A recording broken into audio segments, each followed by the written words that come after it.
હોય कि क्या लिखूं कि वो परियों का रूप होती है या कड़कती ठंड में सुहानी धूप होती है।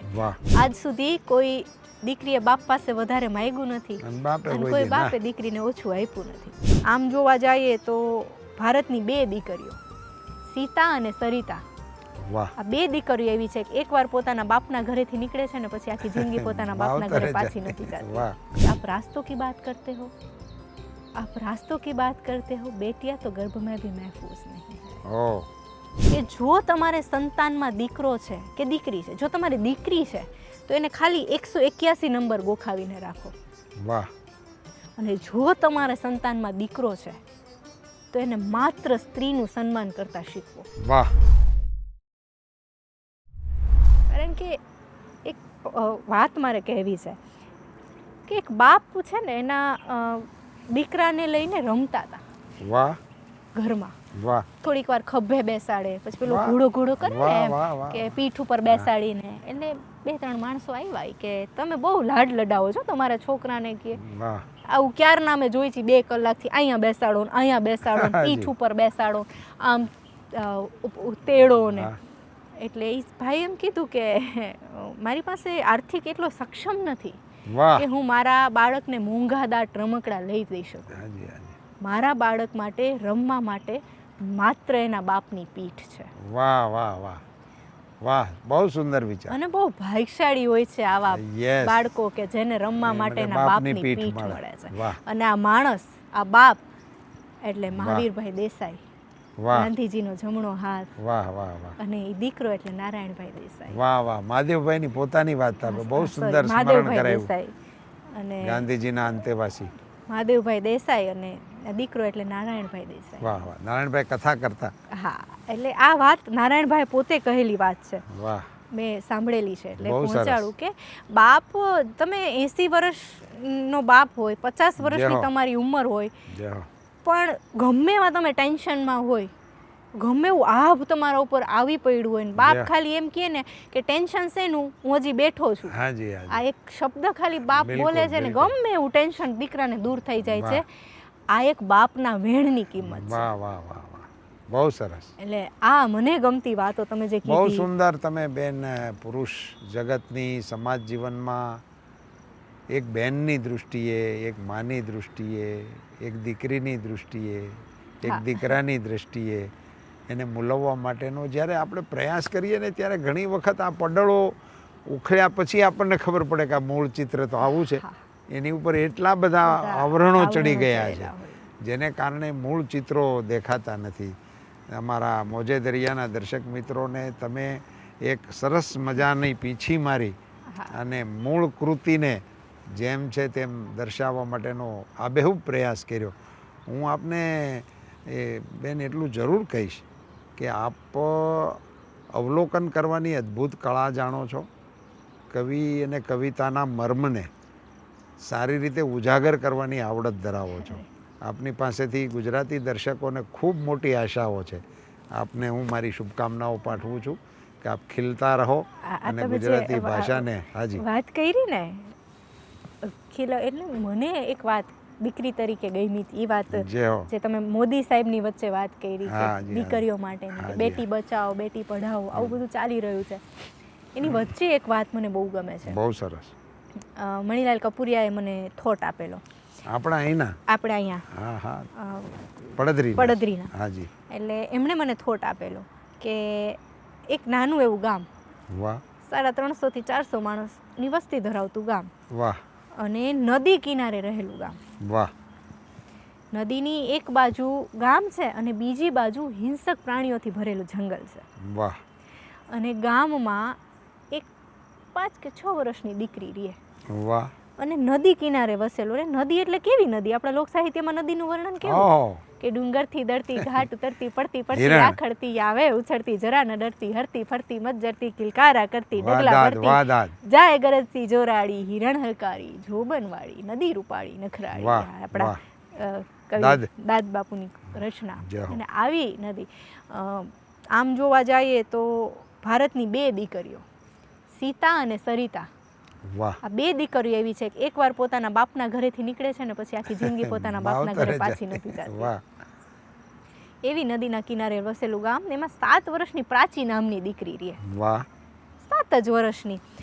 ગાલે બહુ નાના સુંદર નામ, પ્રાચી. નાના નાના ખંજન પડે છે. વાહ. મોટો બધો ચાંદલો કરે છે અને પગમાં પાયલ પહેરે છે અને કેમ છો દાદા, કેમ છો માસા, કેમ છો મામા કરતી કરતી જાય અને બધાયના દિલ જીતી લે. સાક્ષાત આમ હૈલી આવતું હોય તો સાક્ષાત જગદંબાનું સ્વરૂપ જમે જોઈ લ્યો. એવી દીકરી એના પપ્પા પાસે જાય છે કે પપ્પા મારે અને મારી 5-7 બહેનપણીઓને છે ને નદીના પટમાં રમવા જવું છે. 5 વર્ષ માઠા હતા, નદીમાં પાણી નહોતું. ને દીકરી જ્યારે બાપ પાસે માગે છે ને ત્યારે કોઈ બાપ ના નથી કહેતા. વાહ વાહ વાહ. આજ સુધી કોઈ દીકરીએ બાપ પાસે વધારે માંગ્યું નથી અને કોઈ બાપે દીકરીને ઓછું આપ્યું નથી. દીકરી વિશે જ્યારે શૈલેષ લોઢા બહુ સરસ લખે દીકરી વિશે. વાહ. કે દીકરી આપણા હિન્દી કવિ અત્યારના કે ક્યાં લીખું, દીકરી કેવી હોય કે ક્યાં લીખું कि वो परियों का रूप होती है या कड़कती ठंड में सुहानी धूप होती है, वो होती है हर मर्ज की दवा की तरह या उमस में शीतल हवा की तरह, वो चिड़ियों की चहचहाट है, निश्चल खिलखिलाहट है, वो मेरे आंगन में फैला उजाला है या मेरे गुस्से पे लगा एक ताला है, वो पहाड़ की चोटी पे सूरज की किरण है, वो जिंदगी सही जीने का आचरण है वो ताकत जो छोटे से घर को महल कर दे और वो काफिया जो किसी गजल को मुकम्मल कर दे. क्या बात है, बहुत सुंदर. वो अक्षर जो ना हो तो वर्णमाला अधूरी है. और ये नहीं कहूँगा कि बेटियाँ सांस होती है. वाह. ये नहीं कहूँगा कि बेटियाँ सांस होती है, बेटियाँ तो सिर्फ एहसास होती है. क्या बात है. बेटियाँ तो સિર્ફ અહેસાસ હોતી અને આવી પ્રાચી અહેસાસવાળી દીકરી એના પપ્પા પાસે જઈને કહે છે પપ્પા મારે ને મારી 5-6 બહેનપણીઓને નદીના પટમાં રમવા જવું છે. એટલે પપ્પા એમ કહે છે રમવા જાઓ પણ અંધારું થાય ને પેલા ઘરે પાછા આવતા રહેજો. કારણ કે જમાનો ગમે એટલો આગળ થાય, ગમે ત્યાં ફોરેનમાં જાઓ, દરેક બાપને તો એક જ ચિંતા હોય કે અંધારું થાય ને એ પેલા ઘરે આવતા રહે. મને એક જગ્યાએ પૂછ્યું હતું જે અત્યારે ચાલે ને મારી જનરેશનમાં કે પપ્પા ભાઈને કાંઈ ન કહે. અરે વાહ, 11 વાગે આવે ને પ્રશ્ન, ભાઈને કાંઈ ન કહે, મને જ શું કામ કહે કે વહેલી આવતી રહેજે. ત્યારે એના પપ્પાએ બહુ સરસ જવાબ આપ્યો હતો કે ભાઈ છે ને એ ગોલ્ડ છે, સોનું છે. સોનામાં જો એકાદ છરકો આવશે ને તો એની કિંમત નહીં ઘટે. અને દીકરીઓ છે ને ડાયમંડ્સ છે. વાહ, એમાં સ્ક્રેચ નહીં પાલવે, સ્ક્રેચ નહીં ચાલે ને, આંખનો તારો છે દીકરી તો. અત્યારે બધા કહેતા હોય ને કે આમ અમારે હમ ને અમારે તેમ, જેટલી માતાઓ સાંભળે ને એને મારી કરબદ્ધ પ્રાર્થના કે જો તમારે સંતાનમાં દીકરો છે કે દીકરી છે, જો તમારી દીકરી છે તો એને ખાલી 181 નંબર ગોખાવીને રાખો. વાહ. અને જો તમારે સંતાનમાં દીકરો છે તો એને માત્ર સ્ત્રીનું સન્માન કરતા શીખવો. વાહ, બહુ સરસ. 80% ગુનાઓ એમનેમ બાદ થઈ જાય. વાહ, બહુ સરસ, બહુ સરસ. એટલે આવી દીકરી રમવા જાય છે, એના પપ્પા એમ કહે છે કે અંધારું થાય ને પહેલાં ઘરે પાછા આવતા રહેજો. પ્રાચીન એની 5-6 બહેનપણીઓ, હવે તો બહેનપણીઓ શબ્દ કોઈ નથી સમજતું, હવે જમાનો આવી ગયો. બહેનપણીઓ કહીએ ને એટલે એમ કે બહેનપણીઓ એટલે શું એમ, એટલે આપણે કેવું પડે ફ્રેન્ડ્સ. એટલે 5-6 બહેનપણીઓ રમવા જાય છે અને ઈશ્વરને કરવું ધોધમાર વરસાદ આવે છે. એટલો બધો વરસાદ, ઉપરવાસમાંથી એટલું બધું પાણી આવે છે કે પ્રાચી એક પછી એક બધી બહેનપણીને સામે કાંઠે મોકલે છે, પણ જ્યારે પ્રાચીનો વારો આવે છે ત્યારે એટલું બધું પાણી હોય છે કે પ્રાચી સામે કાંઠે નથી જઈ શકતી. એ પેલી બાજુ જંગલવાળા કાંઠા ઉપર રહી જાય છે અને વેણ એટલું બધું હતું કે કોઈ પુરુષ પણ તરીને ત્યાં જઈ શકે એમ નહોતું. એટલે આખી રાત ગઈ, સવારે મોં સૂજણું ટાણું થયું. મોં સૂજણું ટાણું જ્યારે થયું ને એટલે પાણીઓ નીચે ઉતરી ગયા ને આખું ગામ ગયું, એના પપ્પા હાફડા ફાફડા ગયા. એટલે પ્રાચી ત્યાં એક પથ્થરનું ઓશીકું કરીને સૂતી હતી. એના પપ્પા એના માથા ઉપર હાથ ફેરવો, પ્રાચી આમ જાગી ગઈ, હફાડી બેઠી થઈ ગઈ. એમ પપ્પાને જોઈને ભેટી પડી. એના પપ્પાને આંખ લાલ લાલ હતી, ગાલ લાલ લાલ હતા, કદાચ આખી રાત પ્રાચી રોઈ હશે, 7 વર્ષની દીકરી. એટલે એના પપ્પાએ આંસુ લૂછ્યા, માથા ઉપર હાથ રાખીને પછી ધીરેથી પૂછ્યું કે બેટા રાત્રે અંધારું થયું પછી કંઈ તકલીફ નથી થઈ ને? વાહ. પ્રાચી કાલી ગયેલી ભાષામાં એના પપ્પાને જવાબ આપે છે. બહુ સરસ. કે પપ્પા અંધારું થયું ને પછી સિંહ આવ્યો હતો. ઓહો. અચ્છા, સિંહ? કે પછી સિંહે મારી આંખોમાં જોયું. કે તે શું કર્યું? કે મેં સિંહની આંખોમાં જોયું. અરે કે પછી કે સિંહે મારું ફ્રોક સૂંઘ્યું. ઓ કે પછી કાંઈ નહીં. કે સિંહ આમ દૂર વયો ગયો અને મારી આસપાસ આ કુંડાળું કર્યું, એક રાઉન્ડ કર્યું અને પછી સિંહ વયો ગયો. પછી શું થયું એમ? ઓહો કે પછી ખબર નહીં, થોડીક વાર થઈ તો વાઘ આવ્યો. પણ વાઘે આવ્યો, આ રાઉન્ડ જોવે ને વયો જાય. ચિત્તો આવ્યો, આ કુંડાળું જોવે ને વયો જાય. જંગલના બધાય પ્રાણી આવ્યા. હરણી આવ્યો ને હાથી આવ્યો, શિયાળી આવ્યો ને ઝરખે આવ્યું, બધાય આવ્યા, પણ આ કુંડાળું જોવે અને વયા જાય. ઓ વિચારવાની વાત ખાલી એટલી હતી કે પ્રાચી આખી રાત હિંસક પ્રાણીઓ વચ્ચે જંગલમાં હતી એટલે સલામત હતી. ઓ આજ પ્રાચી કોઈ મેટ્રો શહેરમાં હોત તો ઓ બહુ દુઃખ સાથે કહેવું પડે કે કદાચ સલામત ના હોત. ઓ અને એટલે હું ક્યાંક કહું છું કે આપ રાસ્તો કી બાત કરતે હો, आप रास्तों की बात करते हो, बेटियां तो गर्भ में भी महफूज नहीं है. ઓ અને એટલે હંમેશા કહેતી હોઉં છું કે 1000 पे 900 लड़कियां, ઓ 1000 पे 900 लड़कियां, फिर भी न खुली दिमाग की खिड़कियां. अरे अब भी वक्त है, संभल जाओ यारो, वरना कंवारे रहेंगे लड़के और स्वयंवर रचाएंगी लड़कियां. વાહ એટલે આવી નાની નાની વાતો વાહ કે જ્યાં આપણા સમાજ જીવન અને આપણે તો અવનીબેન એકદમ પ્રાસંગિક સાંપ્રત દીકરીને ભાવવાહી રૂપે આપે રજૂ કરી. પ્રાચીની ઘટના કલ્પના જેમણે પણ કરી હોય એને ધન્યવાદ. એક તો ખૂબ જ ભાષાકીય રીતે સમૃદ્ધિથી લખાણી કથા કહેવાણી, એનીથી પણ સારી રીતે. પણ દીકરીને સામાજિક કવચની જે આવશ્યકતા છે એ વાતને આટલી સાહજિક રીતે તમે મોજે દરિયાના દર્શક મિત્રોની વચ્ચે મૂક્યું. હું સમાજની દીકરીઓને, સમાજના સૌ ભાઈઓને આગ્રહપૂર્વક વિનંતી કરીશ કે પ્રાચીને વનની અંદર જે સલામતી હતી એ ભાઈઓની વચ્ચે પણ એ મહેસૂસ કરે. એ ભાવ જગત તરફ સમાજે ગંભીરતાથી જવું જ જોઈશે, વિચારવું જોઈશે નહીં, જવું જ અને જોઈશે. એવું નથી બધાની વચ્ચે સલામત જ. આની સામે એક કિસ્સો એવો છે કે રાત્રે 12 વાગે ઓફિસમાંથી એક છોકરી મેટ્રો સિટીમાં જ છૂટી અને એ એક રિક્ષામાં ગઈ. એની પાછળ એક સ્કૂટરમાં એક છોકરો પાછળ જતો હતો. જ્યાં સુધી રિક્ષાનું ઘર ન પહોંચે ને ત્યાં સુધી ઓલો પાછળ આવે. એટલે છોકરીએ જોયું કે તમે મને ફોલો કેમ કરો છો, એમ તમે હું ઓળખતા નથી, વાય આર ફોલોઈંગ મી. એટલે ભાઈએ બહુ સરસ જવાબ આપ્યો. વાહ કે બેટા તું મારી દીકરીની ઉંમરની છો, મારી દીકરી 12 વાગે આ રીતે જાતી હોય તો એની સલામતી માટે હું તારી પાછળ હતો, તને કંઈ વચ્ચે તકલીફ તો નથી ને.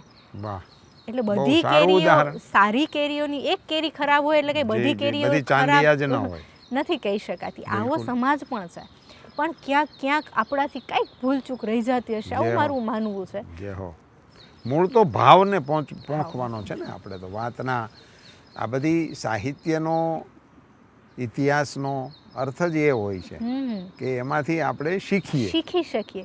હવે અત્યારે મોબાઈલનો જમાનો ચાલે છે, મમ્મી સાથે દીકરી વાત કરી લે. હાજી બહુ સરસ.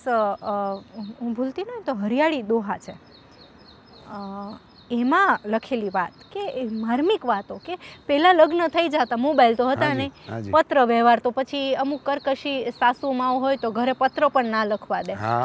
તો જ્યારે એના પિયરમાંથી કોઈ આવે ને એટલે ડિરેક્ટલી વાત પણ ના કરી શકતા, પહેલાં એવું હતું વર્ષો પહેલાં.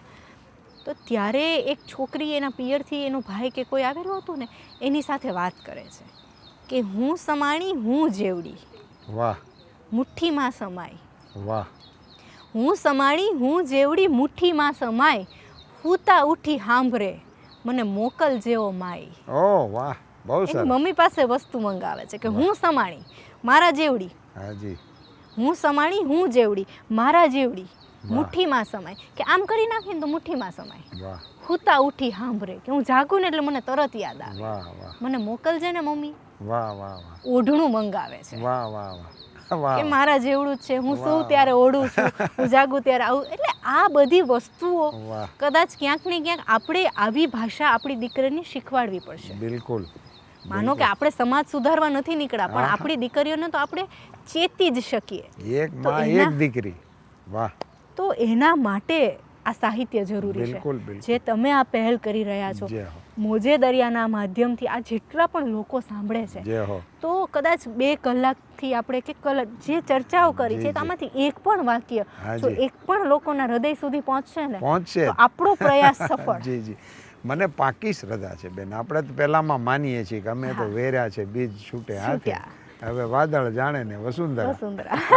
આપણા સાંઈની કવિતા છે, બહુ સરસ. મિત્રો, આજે મોજે દરિયાના દર્શક મિત્રોને કહેતા મને હરખ થાય છે કે અવનીબેને છેક પ્રાચીનતમ પાષાણ યુગથી અને અર્વાચીન યુગ સુધીની વાતો, વિચારો, કવિતાઓ, પાત્રો એ બધાને સળંગ રીતે આપણી સાથે બહુ સહજતાથી જોડ્યા. અવનીબેનની પ્રસ્તુતિ કરવાની જે સહજતા છે, તેવું એમ સહેજ પણ એવું ન લાગે કે પ્રયાસ કરી રહ્યા છે. એમની ઉપર માં સરસ્વતીની કૃપા છે કે એક પડાળ પછી બીજું પડાળ, એક વાતમાંથી બીજી વાતમાં, એક કવિતામાંથી બીજી કવિતામાં, અને અદ્ભુત કવિતાઓનો આપણને પરિચય કરાવ્યો, અદ્ભુત પાત્રોનો આપણને પરિચય કરાવ્યો. હું મોજે દરિયાના સૌ દર્શક મિત્રો વતી અવનીબેનને ધન્યવાદ આપું છું, અવનીબેનનો આભાર પણ માનું છું, અને અવનીબેનને આમંત્રણ પણ આપું છું કે આપ હજી પણ કવિતાઓ, સામાજિક જીવનના પ્રસંગો અને તમારી જ પેઢીને આપવા જેવી તમારી ભાવનાઓ લઈને મોજે દરિયાના માધ્યમથી આ પ્લેટફોર્મ આપનું છે. આપ આપની અનુકૂળતાએ આમાં આવી શકો છો, અને અમે આપની અનુકૂળતા પ્રમાણે આમાં આપ ઉપસ્થિત રહી શકો એવી પણ વ્યવસ્થાઓ ગોઠવીશું. એ અમારા માટે ખુશીનો વિષય છે. કરવી આપણને ગમે. એટલે આપનું એમાં સ્વાગત કરી અને આપને ફરીથી આ કાર્યક્રમમાં વહેલામાં વહેલી તકે આપ દર્શક મિત્રોની વચ્ચે આવો એવું આમંત્રણ પણ પાઠવું છું. નમસ્કાર. જય શ્રી કૃષ્ણ. જય શ્રી કૃષ્ણ. આ તકે મને યાદ કરી. જી. એ રામ રામ ડાયરાને. સાહેબ, એમ કહેવાય છે કે ભારતમાં 138 પ્રકારની રામાયણો લખાયેલી છે, અલગ અલગ ભાષામાં, અલગ અલગ રીતે, પણ વાત એક જ છે. ભરત કરતાં પણ કદાચ વધારે કોઈને પ્રેમ કર્યો હોય ને કઈ તો રામને કર્યો છે. 13 વર્ષ નહીં, 15 વર્ષ નહીં, 10 વર્ષ નહીં, 11 વર્ષ નહીં, શું કામ 14 જ વર્ષ? તો એ પરંપરામાં એવું હતું કે કોઈ પણ રાજા એના નગરથી, એની ગાદીથી 14 વર્ષ દૂર રહે તો પછી એને રાજા થવાનો હક નથી. લક્ષ્મણ છે તે જ તર્રાક છે, અને બહુ ગુસ્સાવાળા હોય ને કદાચ જુદો નિર્ણય લઈ શકે, પણ ભરત છે ને કુલ એન્ડ કામ પર્સનાલિટી છે, અને એ જે કરશે ને રામને પૂછીને જ કરશે, તો અંતે તો રામ રાજ્ય જ છે.